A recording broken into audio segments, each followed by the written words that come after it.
My name is Susie West. I'm the founder and CEO at Shared Services Link, and I'm delighted to be introducing Jamie Lyon, the Global Head of Skills, Sectors and Technology at ACCA, a global accounting association that you will all be very familiar with, and Lael El-Afifi, who is Director of Strategic Initiatives at High Radius. So great to have Lael and Jamie with us today. I'll start off with you, Jamie. Tell me a little bit, if you would, how you see the future of finance shaping up. The future of finance, well, I thought the future of shared services as well. I think you're absolutely right to frame our discussion today around the next 7 to 8 years, because frankly, the world's changing so quickly. But even 7 to 8 years is quite a long timescale out, really. I think what we need to do strategically across the industry is really articulate the place of shared services in the enterprise ecosystem and have a very strategic view, I think, of how the wider enterprise and the wider organisation is changing. Because the reality is there are just so many systemic challenges impacting big business at the moment, and therefore the consequent role of finance and shared service in all of that. Let's just take a step back for a second. Let's think about the issues that boards are really grappling with today, the sort of things that are giving them sleepless nights. You've got geopolitical risk, you've got huge rising competition across markets, you've got total technological upheaval, you've got the spectre or the reality of an economic recession around the door, you've got huge inflation challenges. You've got sort of longer term trends around things like customer centricity and customer power. You've got the existential challenge of climate change. There are just so many big issues that are impacting big business, impacting boards, impacting senior leaders at the moment, and really creating quite a difficult environment to create that value for the long term, create that stakeholder value for the long term. It's having a big impact on how businesses are being run. It's having a big impact on how different issues are being prioritised, and it's having on how we try and meet stakeholder needs for the future. And basically all of that means when we think about the role of finance and we think about the role of shared services in that, well, that has to change as well. So I think the next few years are going to have to be really transformative for shared service centres, how we work, where we work, what sort of work we do. We've got a big piece of research out at the moment, or a big survey out at the moment. We had almost 9,000 responses to it, which was looking at future of work stuff, hybrid work. And, there's lots of challenges around even that particular issue for organisations to navigate at the moment. So there's a lot in the mix. And I think shared services are going to have to it is going to be a very transformative time. And I think we're going to have to go way beyond that traditional remit. And I'd also start by saying, look at this from a shared service point of view and a finance point of view, look at this as an opportunity. Because I do honestly think that finance and shared services can be that nerve centre for helping organisations create long-term value in the midst of all of those sort of mega trends and challenges. And that goes way beyond just being a centre that processes invoices. So it's the opportunity. Hi, everybody, and thanks, Jamie. Thanks, Susie. So in terms of how I see shared services in 2030, I'm going to focus on 3 points. My first point is the impact of the B2C digital revolution that we've seen to date. So if you think about how we as consumers use Amazon, Uber, Netflix, it's transformed our experience, and the AI in it has transformed how we do things. And I think the future talent for shared services is going to expect nothing less. So what I see in the future is that successful shared service organizations are those who embed the same kind of B2C revolution into everything they do, be it to the customer or be it to their people. The future talent has no barriers. They have a totally different mindset, and they will expect at a minimum, not just even at the push of a button, but just from saying a command, they'll expect a different kind of experience at work. The second point, I think that's going to have a big impact, is the rise of the gig economy. Quite interestingly, like the same companies I just mentioned who are very successful in B2C are also big adopters of the gig economy. So if you think about Uber, for example, 18% of Uber's workforce, 18% is in the gig economy. So what's the deal, right? I think the future talent for shared service and any future talent, they want flexibility, they want variety, and they want to make sure that they use their skill sets effectively and efficiently. But at the same time, shared service organizations are going to need new skills, and it's going to be a win-win for both parties. So if you think about Uber, for example, nobody really wanted to be a taxi driver before Uber. And now many people want to be taxi drivers because of the win-win situation that you get from using a flexible workforce. So I think this is going to be a big changer, but it's going to be a fantastic opportunity as well for shared service. They need to kind of get on that wagon.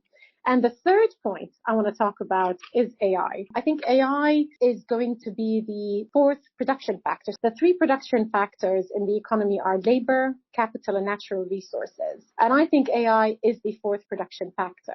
I think AI will attract talent in the future because the talent in the future is going to expect a lot. But also what it will do is it will enable much more efficiency and effectiveness. So if you look at the graph, our expectation is that the workforce, the share of the workforce from AI is going to go up significantly. And you can see it's been going up all along. So we expect it to be around 19% of your workforce in 2050. I think that is going to be a big game changer, and it's going to enable a lot of value add. And we can talk about some of this stuff later. How is the role of finance then, as a result? How is it changing? So we've had a bit of a kind of a forward view as to what GBS shared services might look like in 2030. Some of the drivers behind that change. So what does this mean for the role of finance in terms of how it's actually changing? Jamie, let's bring you in first on this one. I'll start by going back to what I said before, Susie, which is around the external environment is changing, business priorities are changing, and that means, frankly, shared services and finance is going to have to change as well. Having said that, let's not throw the baby out with the bathwater here. Let's rethink about what the fundamental priorities of finance are. And I still think these hold, and particularly I think they hold in a shared service context as well. So first of all, it's still going to be about, quite frankly, transactional finance, so transactional efficiency, transactional effectiveness. How effective are my processes? What cost can I run finance operations at? How can I use automation to really drive further efficiencies and effectiveness across my processes? And, that's not changing because, again, look at the challenges that businesses are facing, particularly now in terms of, the inflation challenge and cost challenges and so on. So that piece around efficiency, I think is a given and it has to remain. Similarly, I think the piece around compliance control regulation, speaking very broadly about regulation, that's not going away anywhere. We're getting more and more regulation and it seems to be expanding into many different areas. So the piece around compliance is absolutely going to remain as well. The piece around control is going to remain. The risks that businesses are facing are changing. And that means they're getting more sophisticated in some respects. And that means that piece around good controls, using technology to drive good control frameworks across the business, I think is going to be really important. And some of that's around good data as well. Well, a lot of it's around good data. So that piece around controllership, I think, remains. I think the big change is around the change around insight, really, because of the pace of change. The type of risks that businesses are facing are changing, because organizations are having to meet different stakeholder needs now. I think that piece around insight and what finance can bring to the table there is going to be the defining change. The reality is, to get that seat at the table, you've got to do the two other things that I've just talked about really well first. So you've got to control the business properly and you've got to make sure that you're doing it in an efficient way. But providing you can prove the case there, then I think this piece around insight is going to get more and more important. And there are so many different angles to that we'll get into in terms of the technology angle, in terms of the data angle, in terms of the people angle as well. And just one simple example really is just think about historically the role of shared services and finance in the ESG space. I think that's just one area that's going to become much more important, not just from a regulatory point of view, but fundamentally how organizations run their businesses and the sorts of decisions that they need to take. So for me, when I go back to this vision of finance and vision of shared services being the nerve center for insight and decision support in the future, that's one obvious area that I think we've got to start to move into as an operation. And there are many other examples as well. But that's what I sort of say. I think that vision around truly being a business partner, driving forward-looking insight, operating with agility. And Lael, I know we've got another visual for you here, so let's bring you into responding to this question about the role of finance and how it's changing. Absolutely. I agree with what Jamie had just mentioned. I'm not going to go through this in detail, but the essence of this is that I think the role of finance is definitely changing, like what Jamie said. And the main change and the enabler to make that change happen is definitely better use of data and AI. So if you look at the orange line, this was the traditional kind of before AI capability, right? So finance and shared services were able to be controllers, kind of using extrapolation, deviation analysis, and all of that to be able to control the direction for example, of an organization or whatever function that we're looking after. But when you use AI, you can use system predictions and modeling analysis, and you become moving towards the navigator, so the advanced and deep steering, which is what I think the expectations are from shared services in the future.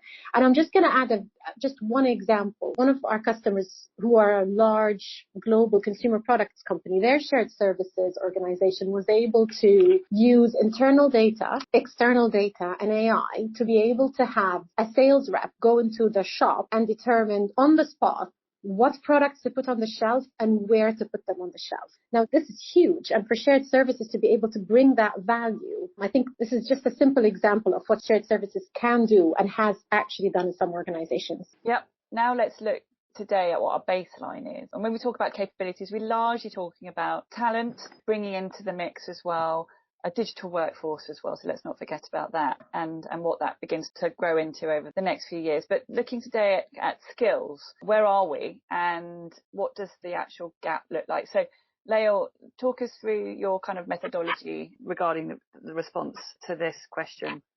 Yeah, I'll talk a little bit about kind of just a very simple model, because I think the simpler we are, the more we can do. So I think simply, it's really important to understand that there is a gap, if there is a gap. I mean, some organizations are at a different maturity level than others, but for most of the organizations, there is a gap.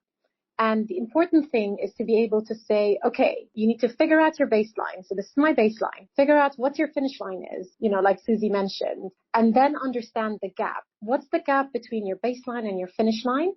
And then work towards closing that gap. And most importantly, because you need to keep the momentum going, is to be able to put a mechanism to measure that closing of the gap as you move along. And it sounds really simple. It's probably not as easy to implement, but it's quite a simple kind of process. And I think I'd hand over to Jamie to kind of talk through what he thinks the gap is. Yeah, thanks, Claire. I mean, I think the challenge with all of this stuff is that the capability paradigm continues to shift. When I think about shared services and that vision for the future and where it needs to be and where finance needs to be, I think there are about 4 or 5 buckets, if you like, that we really need to think about.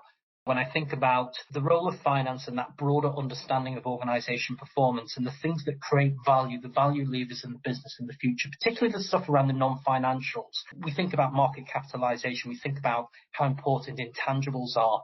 Now, we think about the whole piece around the environment, ESG agenda and so on, the risks around that. That is a huge undiscovered area, I think, to be perfectly honest, for shared services. And there's going to be a big regulatory push, first of all, around. There already is, and it's just coming more and more down the tracks. But this is about running your business well as well. It's not just about meeting regulatory requirements. It's about running your business effectively, because all of that stuff drives long-term value. So the first gap that I really think exists in finance at the moment is stepping into that space around that more holistic performance management reporting, and particularly understanding that whole piece around the non-financials. I'd say secondly, process efficiency and standardization of processes. I mean, I think there is still lots of runway around how shared services drive greater standardization. Clearly, we're all familiar with concepts like global process owners, end-to-end processes, those sorts of things. I think there is runway around that in terms of getting more efficiency and effectiveness out of our processes. And that's really important, isn't it? Because my third bucket's around technology. Irrespective of how good your technology is, unless you've really got good control and efficiency in your processes,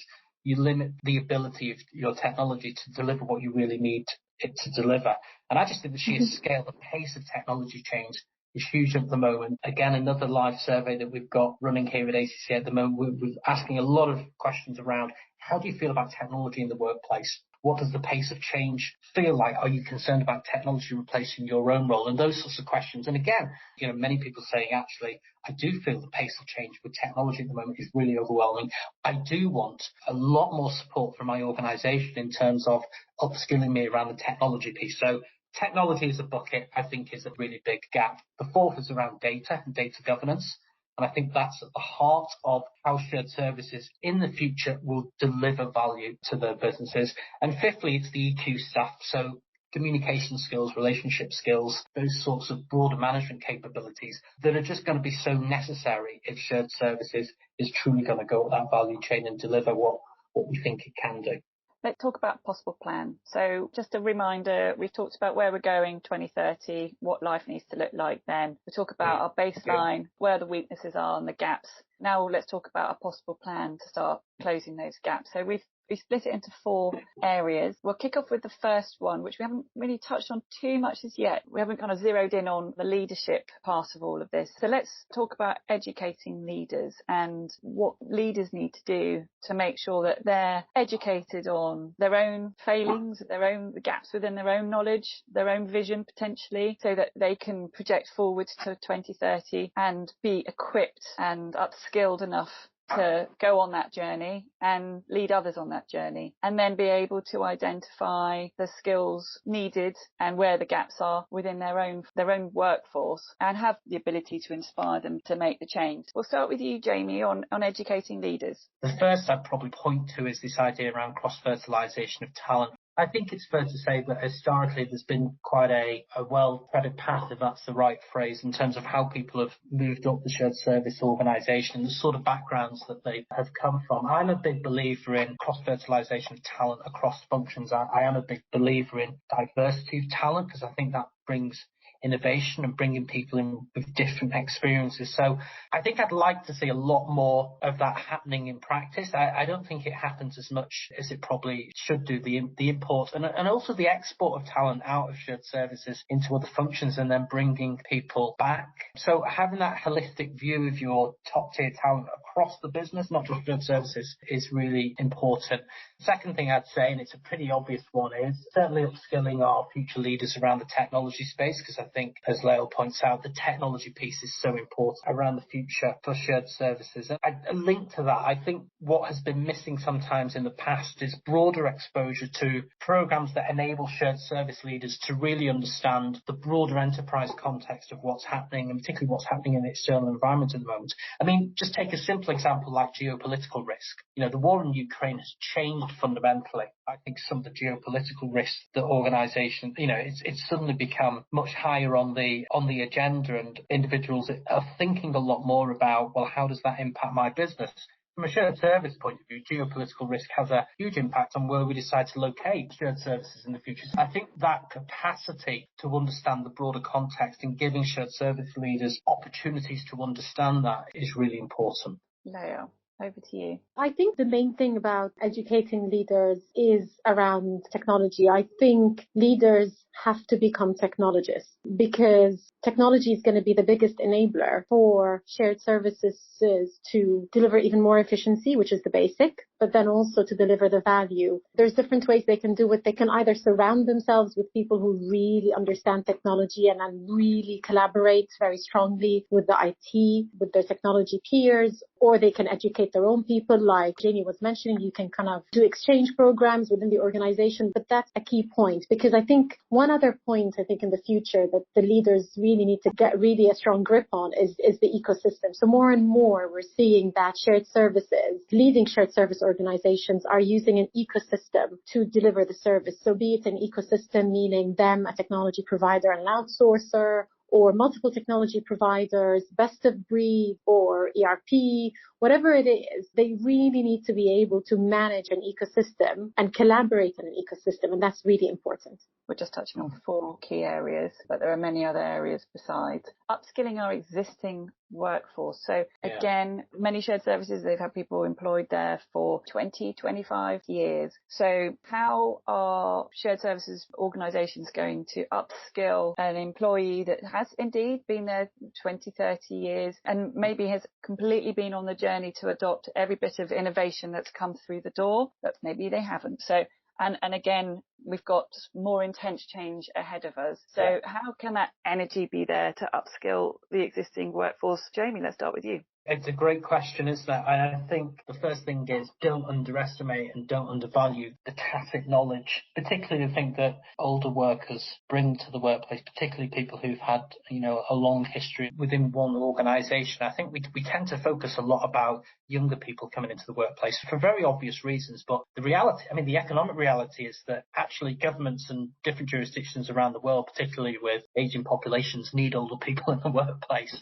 There's a lot of stuff in the UK around that at the moment. But for me, it comes down to when I think about upskilling people who have been in existing workforces, people who've been in the workforce for a long time, I think it's the 3 C's for me. So there's definitely one about how do you create a culture of continuous learning. I think that's really important. I think some shared service environments do that pretty well. I think others, there's more to do. And that's everything from the formal training stuff to micro learning, micro credentials, social learning, peer-to-peer learning, just really creating those opportunities and that culture of wanting to learn new things. I'd say the second thing is problems around career pathing, both inside shared services and beyond that. I don't think we should be restrictive with people just because they've got a certain number of years under their belt in terms of, what the opportunities. I think we just need to think much more laterally about this stuff. So having clear career paths, career conversations, managing workforce expectations as well, I think is really important. And then finally, linked to all of that, proactively creating collaboration opportunities. We've got 5 generations in the workplace. Some organisations are looking at things like reverse mentoring, project work, thinking around sort of deploying agile project groups, intergenerational. So I just think there's a lot that we can do about creating more of an entrepreneurial environment to engage employees and give them opportunities for the future and allow them to learn new skills. That's great. And I know you mentioned it earlier and it's so relevant here as well. It's about that rotation of shared services people working in the business to kind of broaden their business acumen and then bringing them back into the shared services to bring that business knowledge back in. Yes, I really believe that. And I think it still tends to happen quite sporadically. I don't think it's as organised as it can be. I just think it's both ways. It's a really important intervention, actually. I think so. Yeah. Some great tips there. Lau, upskilling our existing workforce. Some of your thoughts on that, please.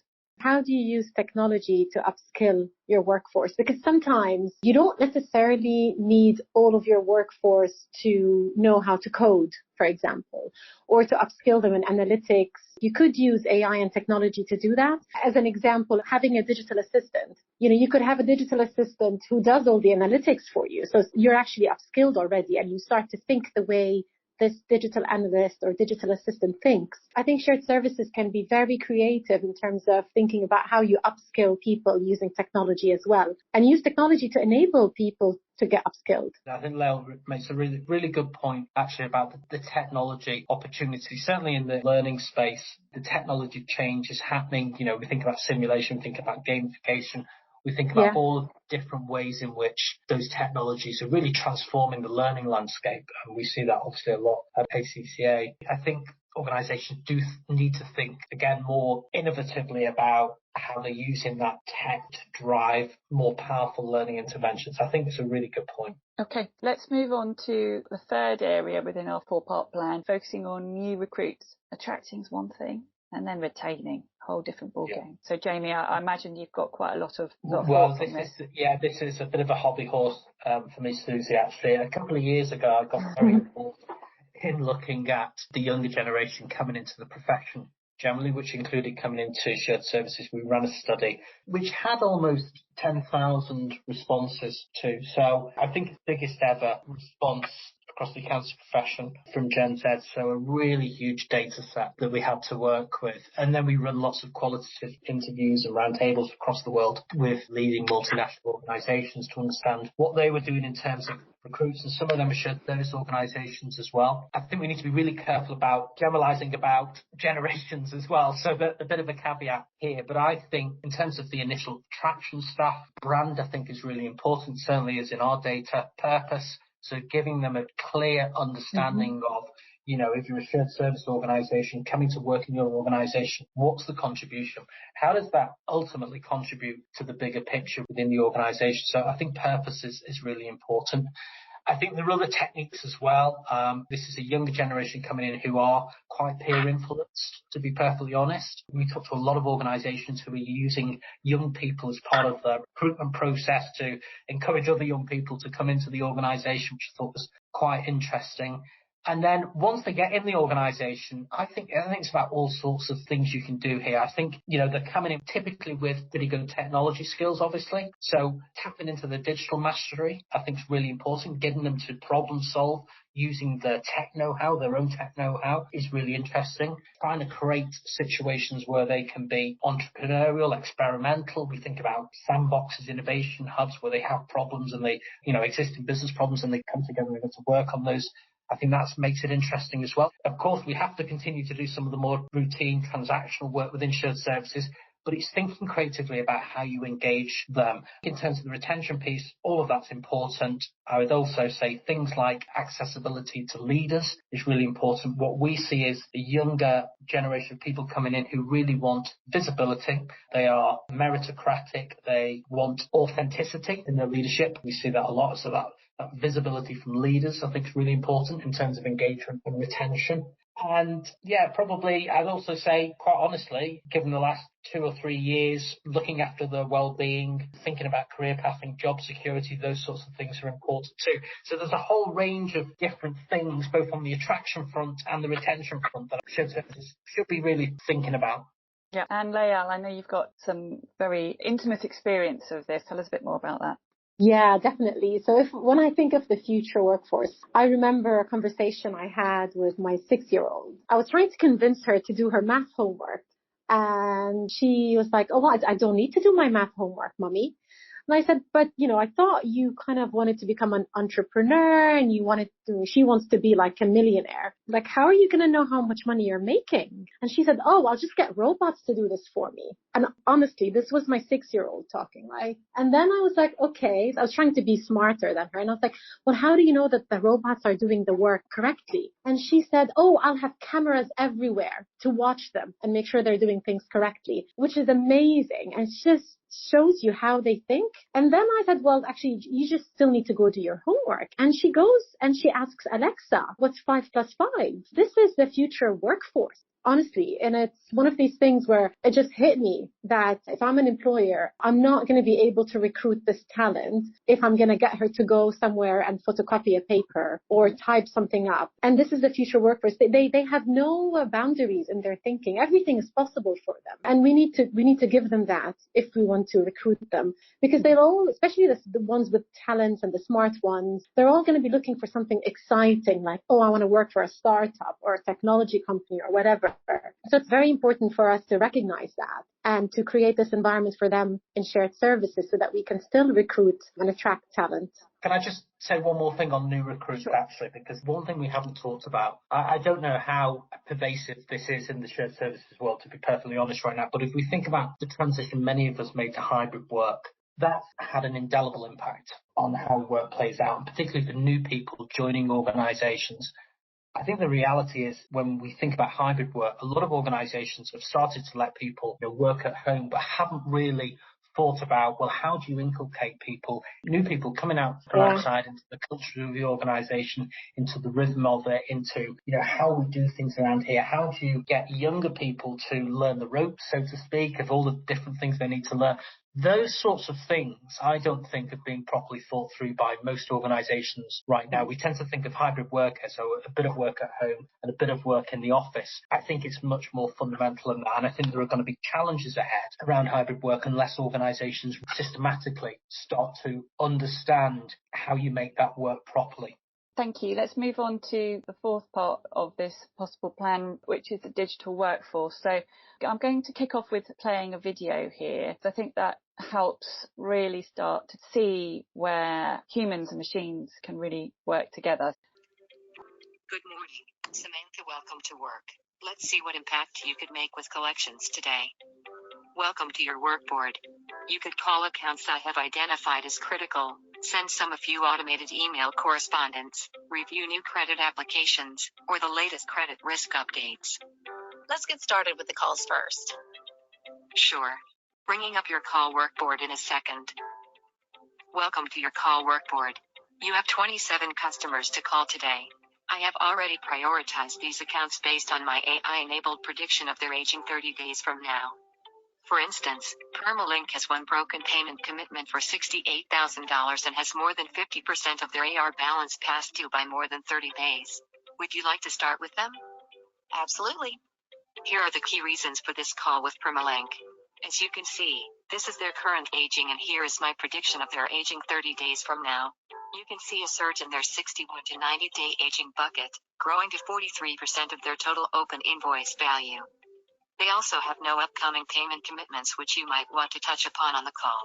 They have already reached 85% of their credit limit, and you could use this to negotiate payment. Jeremy Jones, Manager of Accounts Payables, is your key contact at this account. Let me know when you're ready to get started. All right, let's call Jeremy. Sure, I will stand by to take notes. Hi, this is Jeremy at Permalink. Hi, Jeremy. This is Samantha from Pentacore. I was expecting to receive payment for $68,000 yesterday. Just calling to check whether you've already made the payment. Hi, Samantha. Really sorry about that. My manager has been out sick the last few weeks and he missed approving your payment. You will have to wait till the first week of March for him to get back.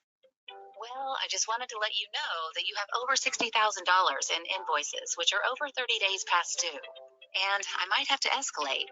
Your credit utilization is already at 85%, and new incoming orders are likely to get blocked. Yeah, no, I understand. See, I am only authorized to process payments up to $30,000. I would have got your payment approved, but my manager just fell sick and has been out of the office. Well, Jeremy, let's see what we can do here.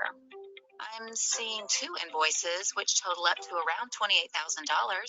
Could you help me with payments for these, since these are well within your authorization limit? Sure, I can do this by next Tuesday. Could you please send me the invoices? Sure, sending them to you right now. You should be receiving an email. Thanks. Thanks, Jeremy. I will be looking forward to the payment on Tuesday for 2 invoices for $28K. Thanks. Have a nice day. That was a great first call to start the day with. I have already captured the key action items from the call. I will create a payment commitment and set a reminder for you to follow up with Jeremy. Are you good with these? Thanks. Please save these. All right. I have drafted a summary email for you to send to Jeremy by using an available template from the library. I have also attached the invoices they need to refer to. Let me know if you are good with this email and I will send this out. This looks good. Please send this. Done. Let's keep the day rolling. Here's your next customer.